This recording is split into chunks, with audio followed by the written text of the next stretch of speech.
What's up, everybody? How you doing? Welcome back to Shop Talk here at 31 Records, a record store in Houston. We're hanging out and listening to The Briefs because, well, I like this band. Anyways, today I'm gonna... Did y'all see that shit? Bro, type shit, bro. A CD fell down and it just started knocking shit over. Anyways, I'm going to go see 30 Foot Fall and Chaser here in a little bit. And I got a little time. I thought I'd get on here and show you guys some stuff about CDs. So before we get into that, please like the video, subscribe to the channel, all that, jargon. Check out our Patreon and our web store. It is linked in the description. If you are part of the Patreon, there's a Discord that's exclusively for that. We're doing some giveaways once a month now, and we're going to have exclusive content as often as I can get some on there. And you have input on the channel, so it's important for us that you're there. And I'm trying to bring as much benefit as I can to Patreon. So thank you to my Patreon members that support the channel. It's incredibly important. Tomorrow, I guess by the time you see this, it'll be our 2-year anniversary for the channel. So we're gonna have a really long live stream tonight. But yeah, so give me a minute. I'm gonna show you guys some stuff about CDs. CDs are back, whether you like it or not, whether you agree or not, believe it or not. I'm in this business. They're back. So I'm gonna show you how you can find CDs that might be worth your time and energy when you're out sourcing stuff or looking for things for your collection. They don't necessarily, it doesn't necessarily mean they're more valuable, what I'm going to show you, but they are more desirable. And if they're more desirable, they'll move faster. So let me turn this down. Hold on.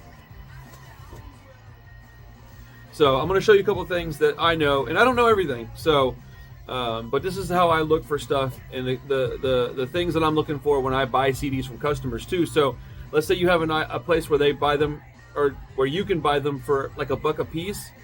Buy a bunch of stuff based on this information, and then I buy that stuff for $2 and $3 a piece. You double your money or more. So it's just helpful information. I don't want to gatekeep this stuff. I want you to have the opportunity to find cool stuff, and if you want to sell stuff, sell cool stuff.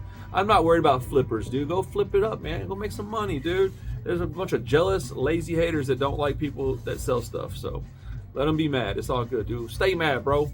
Anyways, give me a second. I'm going to flip this camera around. And, yeah. Oh, also, I guess today is Saturday. You'll be watching this on Sunday. But it's Colin's birthday. So happy birthday, Colin. I love you, even though you're having a weird day today, man. I'll see you in a little while. All right? Okay. Let's talk about compact discs for a minute, all right? Y'all heading out? Yeah, we're all right, man. Y'all be good. I'll see y'all next time. Okay, so this is what I'm looking for in CDs. Okay, so when you buy CDs, there's a lot of stuff that you can learn from CDs that typically when you buy a CD, let me see here. Let's see, Bad Religion, right? Typically when you buy a CD, you just get the CD, you open it up, you're like, oh, it looks good. Well, this is not really a great example, but let's see. Damn, these are all old ass CDs. I got an old collection from a guy.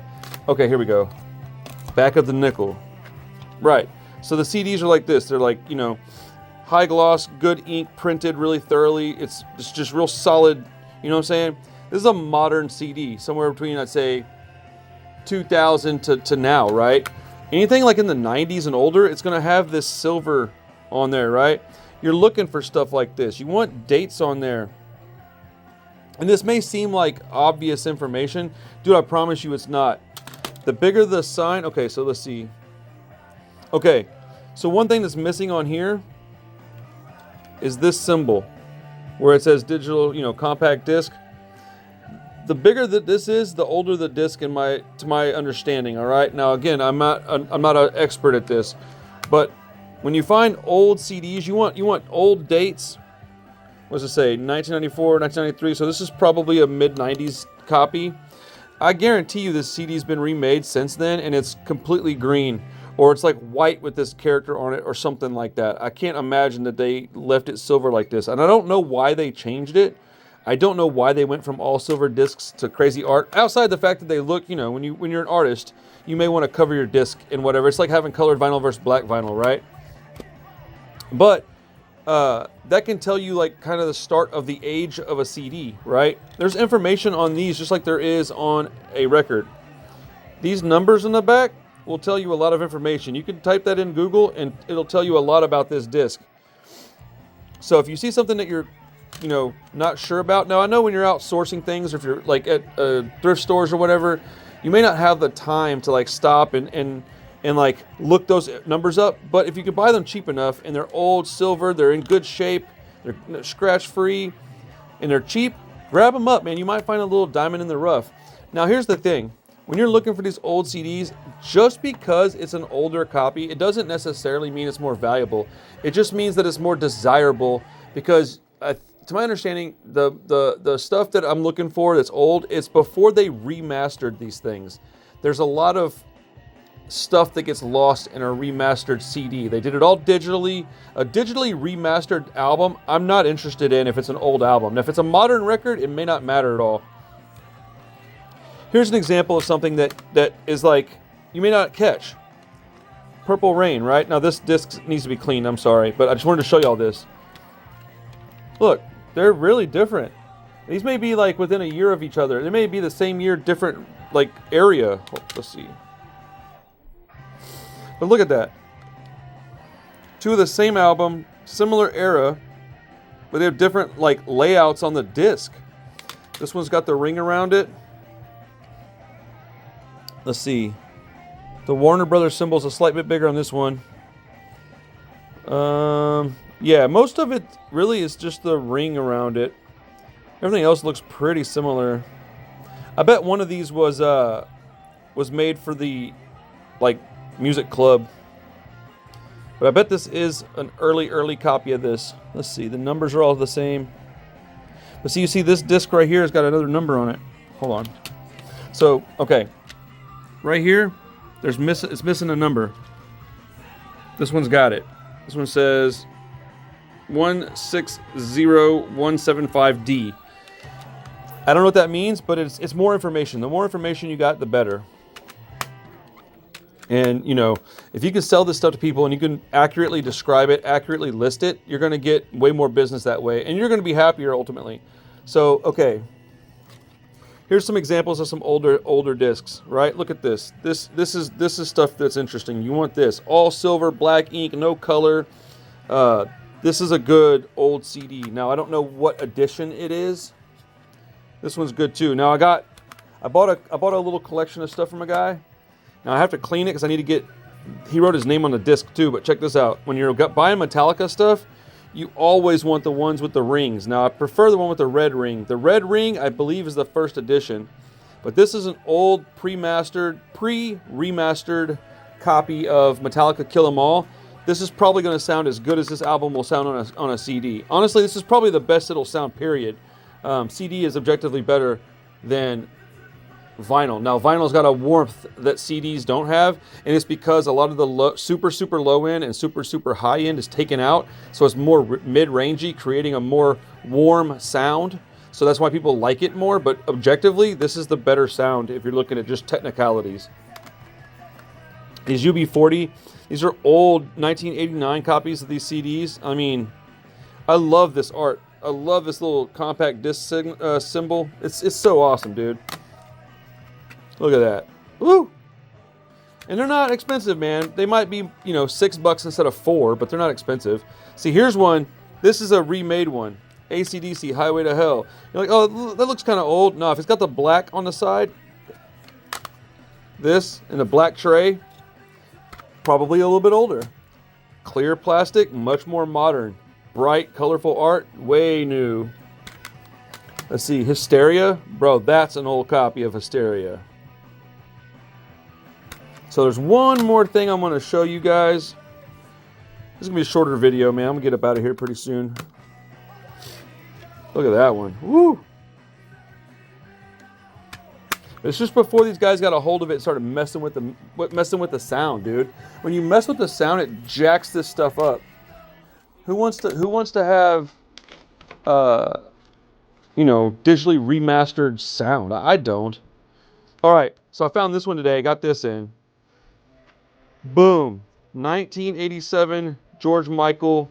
This is old, bro. This is badass. Now, granted, this CD I think is like $10, but this is definitely the prior to being digitally remastered.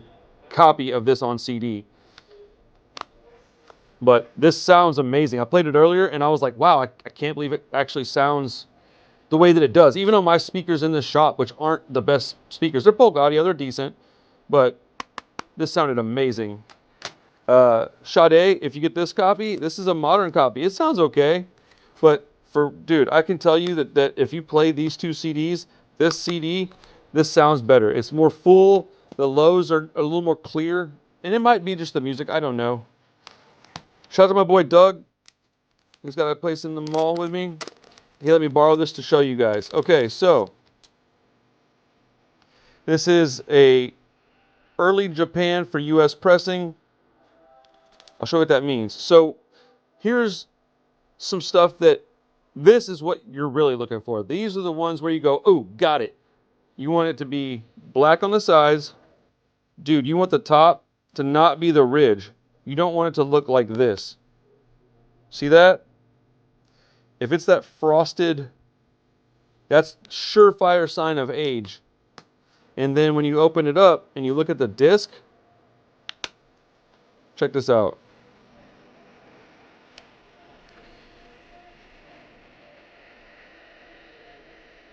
Manufactured in Japan for Arista Records. There's the first two. Look at that. That's the Japanese code for the CD.